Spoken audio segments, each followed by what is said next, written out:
Welcome to Will Buys Bitcoin, episode 11. I want to talk about what is Bitcoin from, like a technical perspective. Like, what is it doing? It's using blockchain technology, first of all. So what does that mean?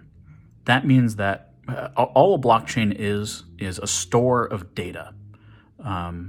And the data that it's storing is all of the transactions that have ever happened in Bitcoin's history. So if anybody creates a wallet, buys some Bitcoin, that transaction goes into the next block, and that block is added to the blockchain. And anyone can run a Bitcoin node and have a copy of the entire blockchain.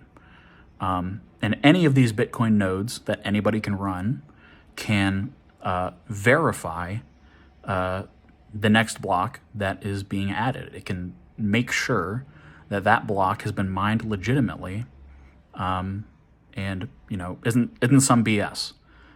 So let's talk about what mining Bitcoin is. So mining Bitcoin is the process of these people with dedicated hardware machines, usually, that they're using energy, and it's important that they use energy for the security of the network, right? There has to be something in the tangible world that has a cost to it to ensure the security of the Bitcoin network. That's why it consumes energy.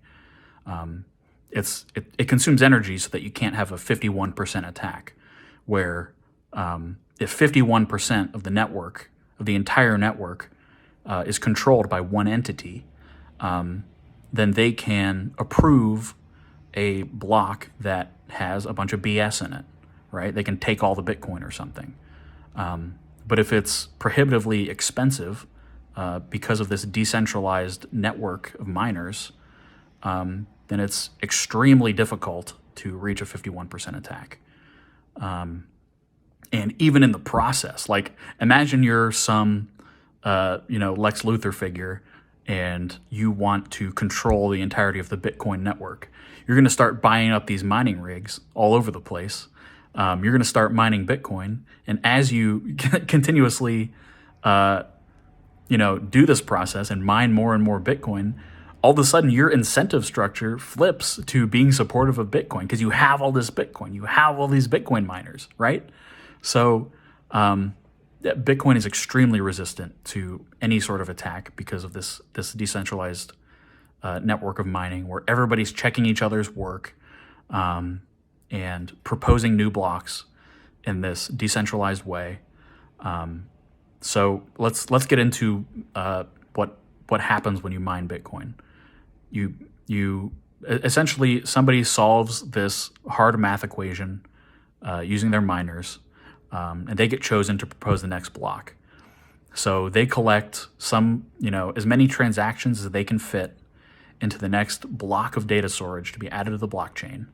And, they propose it. People check the work, and it gets added. And then new Bitcoin is minted, as well as, there's transaction fees on top that also go to the miner. But new Bitcoin is minted that goes to the miners. And when I say that Bitcoin can't be produced, it's the hardest asset on earth, that's true, but Bitcoin is still being printed for the time being. There's currently 19 million and change Bitcoin, and every 4 years there's a halving that reduces the amount of minting rewards that goes to the miners. And at the very end of the line, there will no longer be any printed Bitcoin once we reach 21 million in over 100 years from now, and it will be supported by transaction fees only. What else is there really to say? That's about it.